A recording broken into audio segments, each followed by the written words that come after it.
Next మనం ఖమ్మం వెళ్దాం. ఖమ్మంలో మా ప్రతినిధి ఉపేందర్ లైవ్ లో అందుబాటులో ఉన్నారు. పూర్తిగా కొన్ని రోజులు అయితే తుమ్మలకి సీట్ ఇవ్వకపోవడంతో రాజకీయ పరిణామాలు పూర్తిగా హీటెక్కుతున్న పరిస్థితి కనిపిస్తోంది. అక్కడైతే ఇరు పొంగులేటి శ్రీనివాసరెడ్డి తుమ్మల నివాసానికి వెళ్లారు. అక్కడ వాళ్ళు మాట్లాడుకున్నారు, ఎలాంటి చర్చలు జరిగినాయి, పూర్తి అప్డేట్స్ మా ఖమ్మం ప్రతినిధి ఉపేందర్ అందిస్తారు. ఉపేందర్ చెప్పండి.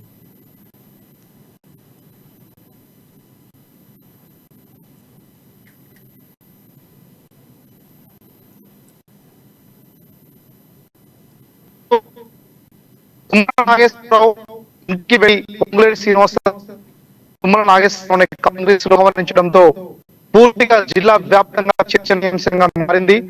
రేవంత్ రెడ్డితో భేటీ నాగేశ్వరరావుని నియోజకవర్గ వ్యాప్తంగా జిల్లా తుమ్మల అభిమానులు, అనుచరులు, బీఆర్ఎస్ మంది, కాంగ్రెస్ చెందిన మంది, ఇతర రాజకీయ చెందిన వాళ్ళు అందరూ కూడా క్యాంపు కార్యాలయం చేరుకుని తుమ్మల నాగేశ్వరరావుకు సంబంధించి కాంగ్రెస్ లో చర్య చేస్తున్నటువంటి నేపథ్యం కనబడుతుంది. అదే సందర్భంలో చర్చ కొనసాగుతున్న నేపథ్యంలో పొంగులేటి శ్రీనివాసరెడ్డి తుమ్మల క్యాంపు కార్యాలయం చేరుకోవడంతో ఒకసారి జై పొంగుల జై తుమ్మల నినాదాలు కోరెత్తాయి. దీంతో పాటు కాంగ్రెస్ లో చేరాలని చెప్పేసి డిమాండ్ రావడంతో పాటు జనప్రపంచం మీ వెంట ఉంది, రా కదిలిరా తుమ్మల అని చెప్పేసి కూడా ఆహ్వానం పలుకుతున్న ఖమ్మం జిల్లాలో కనబడింది. అదే సందర్భంలో దాదాపు హాఫ్ అన్ అవర్ పాటు తుమ్మల నాగేశ్వరరావు అట్లాగే మాజీ ఎంపీ పొంగులేటి శ్రీనివాసరెడ్డి ఇద్దరు కూడా భేటీ అయి రాజకీయాల గురించి చర్చించినట్టుగా తెలుస్తుంది. రాను ప్రదర్శించేందుకోసం తుమ్మల నాగేశ్వరరావు పాజిటివ్ గా స్పందించినట్టుగా తెలుస్తుంది. త్వరలో కార్యకర్తలందరితో భేటీ అయి మేము నిర్ణయం తీసుకుంటామని చెప్పినట్టు తెలుస్తుంది. కేసీఆర్ అనుసరిస్తున్నటువంటి విధానాన్ని పొంగులేటి చాలా తీవ్ర స్థాయిలో మండిపడ్డారు. బీఆర్ అనుచరులు కావచ్చు, ఖమ్మం జిల్లా ఏకఛత్రాధిపత్యంపై ఖమ్మం జిల్లా రాజకీయాలు సీఎం విధానం జిల్లాలో మొత్తం దాదాపు 1%, 2% రైట్. లైన్ కట్ అయింది. Back to Khammam. మా ప్రతినిధి ఉపేందర్ లైవ్ లో అందుబాటులో ఉన్నారు. అయితే కొన్ని రోజుల నుంచి అయితే ఖమ్మంలో పూర్తిగా రాజకీయ పరిణామాలు అయితే పూర్తిగా మారుతున్నాయి. చూస్తూనే ఉన్న మనము తుమ్మలకైతే సీటు బీఆర్ఎస్ లో ఇవ్వకపోవడంతో తను పార్టీ మారే అవకాశాలు ఎక్కువగా కనిపిస్తున్నాయని వార్తలు వినిపిస్తున్నాయి. అదేవిధంగా ఈ రోజు పొంగులేటి తను కలిశారు. అసలు వాళ్ళు ఏం చర్చించుకున్నారు, ఎందుకు వాళ్ళు కలిసే అవకాశాలు అక్కడ ఉన్నాయి, పూర్తి అప్డేట్స్ మా ఖమ్మం ప్రతినిధి ఉపేందర్ లైవ్ లో అందుబాటులో ఉన్నారు. ఉపేందర్ చెప్పండి.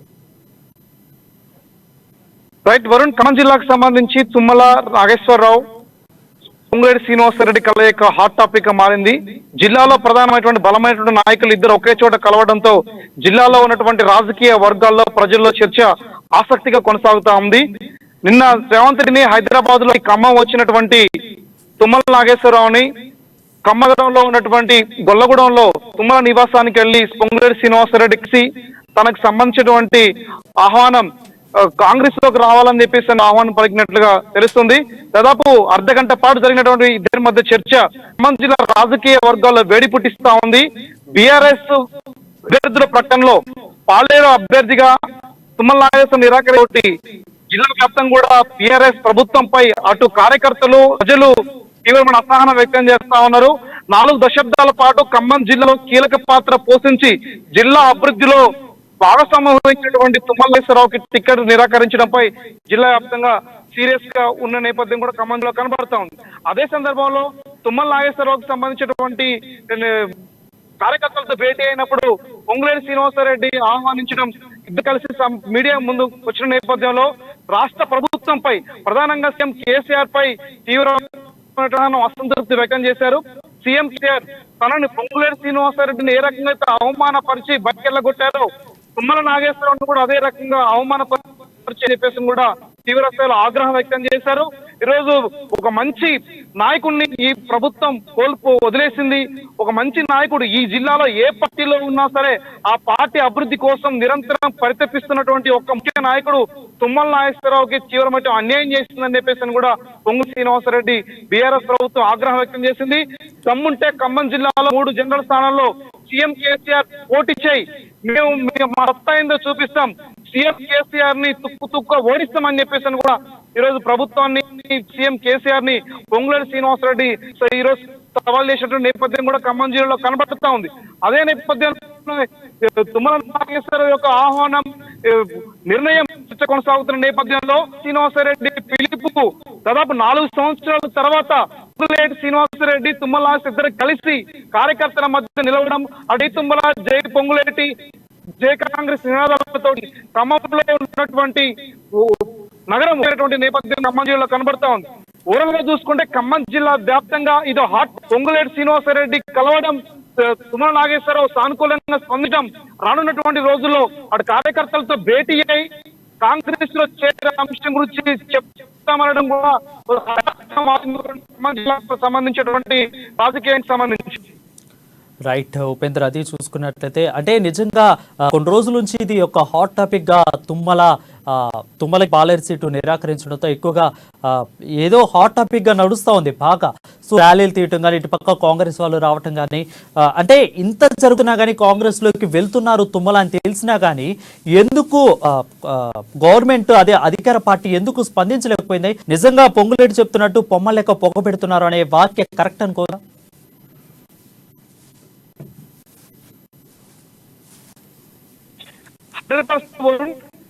శ్రీనివాసరెడ్డి కీలకమైన వ్యాఖ్యలు మాట్లాడారు. బొమ్మలు లేక పొగబెట్టే నేపథ్యం, సీట్లు ఇవ్వకుండా బాధ్యత లేకుండా.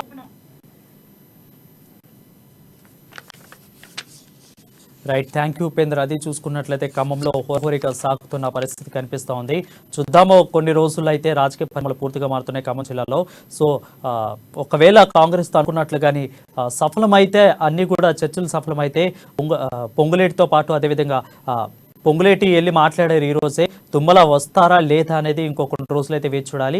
నెక్స్ట్ మనం ఆదిలాబాద్ వెళ్దాం. ఆదిలాబాద్లో సర్వశిక్ష అభియాన్ ఉద్యోగులు అయితే ఆదిలాబాద్లో ఆందోళన బాట పట్టారు. ఎక్కువగా జిల్లా కేంద్రంలో ఆందోళన అయితే పూర్తిగా మిన్నంటిన పరిస్థితి కనిపిస్తోంది. నిరసనలు, దీక్షలు, మానవహారాలతో సర్వశిక్ష అభియాన్లు అయితే పూర్తిగా ఆందోళన చేపట్టారు.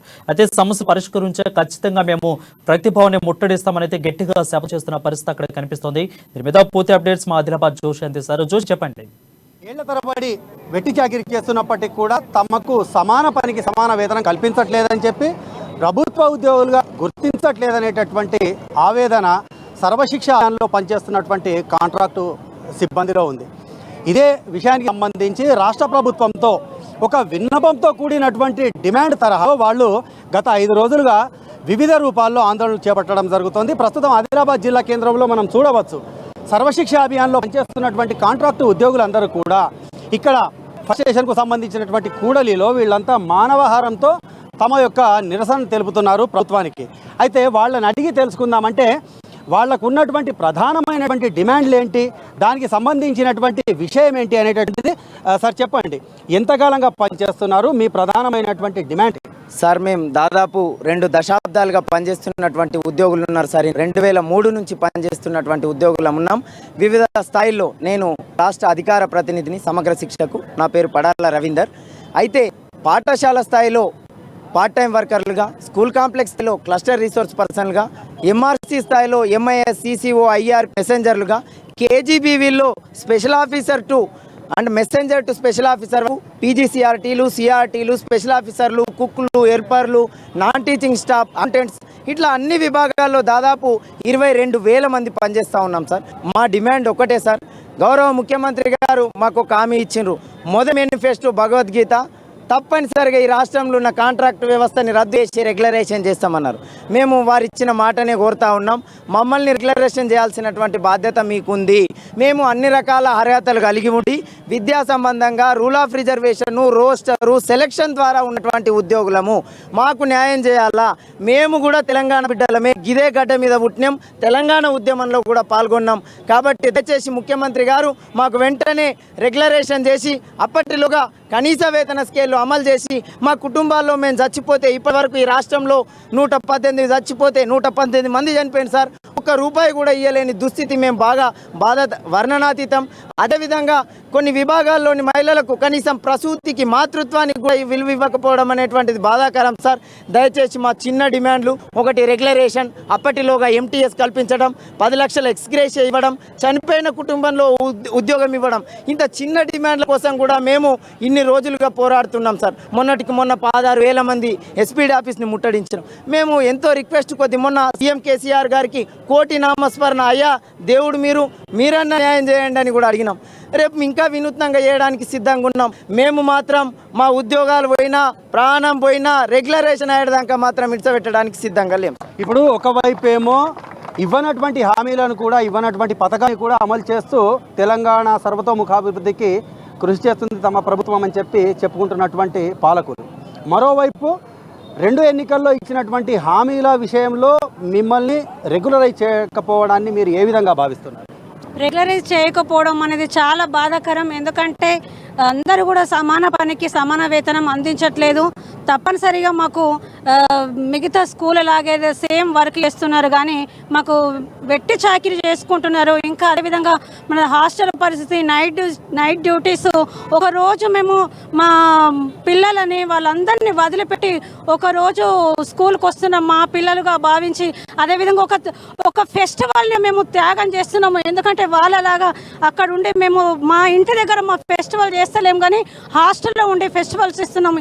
ఈ డ్యూటీస్ ఆ డ్యూటీస్ అన్నీ ఇంత వెట్టి చాకిరీ చేస్తుంది, కానీ వేతనం సరిగ్గా ఇవ్వడం లేదు. అందుకనే మాకు రెగ్యులరైజ్ కావాలని మేము సమగ్ర శిక్ష ఉద్యోగులం అందరం కూడా ఈరోజు బయటకు వచ్చి ఇన్ని సంవత్సరాలు మేము ఆ వచ్చే శాలరీనే చేసుకుంటూ జీవనం గడిపినాము. ఇక ఇది మేము అందరం ఐక్యతగా కూడా ఎన్ని సంవత్సరాలు తెలంగాణ వచ్చింది, బంగారు తెలంగాణ వచ్చింది. ఏం సాధించినా మనం ఇంకా ఎప్పుడు సాధిస్తాం తెలంగాణ?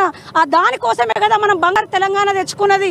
ఇకనైనా కేసీఆర్ సార్ స్పందించి బంగారు తెలంగాణగా ఇంకా ఎదగాలని, మన తెలంగాణ ఇంకా అభివృద్ధి పథంలో రావాలని, మాకు రెగ్యులరైజ్ చేయాలని భగవంతుని కేసీఆర్ సార్ని కోరుకుంటున్నాము. జై తెలంగాణ. ఒకవైపు అడగకుండానే దళిత బంధు, బీసీ బంధు ఇవన్నీ ఇస్తూ బంగారు తెలంగాణ అనేటటువంటి నినాదాన్ని తీసుకొస్తున్నటువంటి కేసీఆర్ దశాబ్దాలుగా పనిచేస్తున్నటువంటి మీ బతుకుల్ని బంగారమయం చేయకపోవడాన్ని మీరు ఏ విధంగా భావిస్తున్నారు? సార్, మేము దీన్ని తీవ్రంగా ఖండిస్తున్నాం.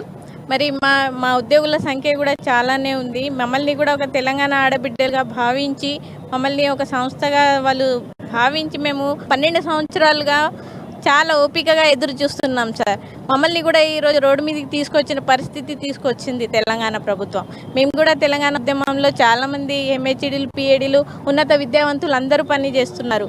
మరి మాకు కూడా ఏ విధంగా సాయం చేయాలి, మాకు కూడా ఆదుకోవాలని మా ప్రధాన డిమాండ్ రెగ్యులరైజేషన్ సార్, ముఖ్యంగా రెగ్యులరైజేషన్. ఇప్పుడు ఒకవేళ మీ యొక్క వినయపూర్వకమైనటువంటి ఆందోళన నిరసనలతో ప్రభుత్వం కనుక స్పందించకపోతే అంతిమంగా మీరు ఏం చేయాలనుకుంటున్నారు? సార్, ఈరోజు రాష్ట్ర కమిటీ కూడా నిర్ణయం జరుగుతూ ఉంది.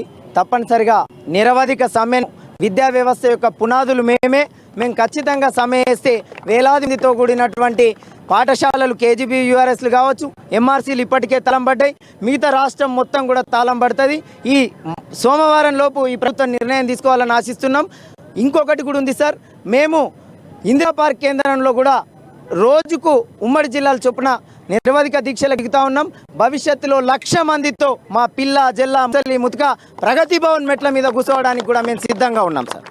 ఇది అంటే ప్రస్తుతానికి ఉన్నటువంటి వినయపూర్వకమైనటువంటి ఒక అభ్యర్థన పూర్వకమైనటువంటి ఆందోళనకు ప్రభుత్వం స్పందించినట్లయితే రాబోయే రోజుల్లో రాష్ట్ర కమిటీ నిర్ణయం మేరకు ప్రగతి భవన్ను ముట్టడించడానికి, అలాగే 1,00,000 మందితో ఆందోళనకు పూనుకోవడానికి ప్రభుత్వానికి తద్వారా బుద్ధి చెప్పేందుకు కూడా సిద్ధమని చెప్పి సర్వశిక్ష అభియాన్కు సంబంధించినటువంటి కాంట్రాక్టు ఉద్యోగులు పేర్కొంటున్నారు. మొత్తానికి రాబోయే రోజుల్లో రాష్ట్రంలో మరొక ఉధృతమైనటువంటి ఉద్యమానికి తీసేటటువంటి పరిస్థితులు మాత్రం స్పష్టంగా కనిపిస్తున్నటువంటి పరిస్థితి.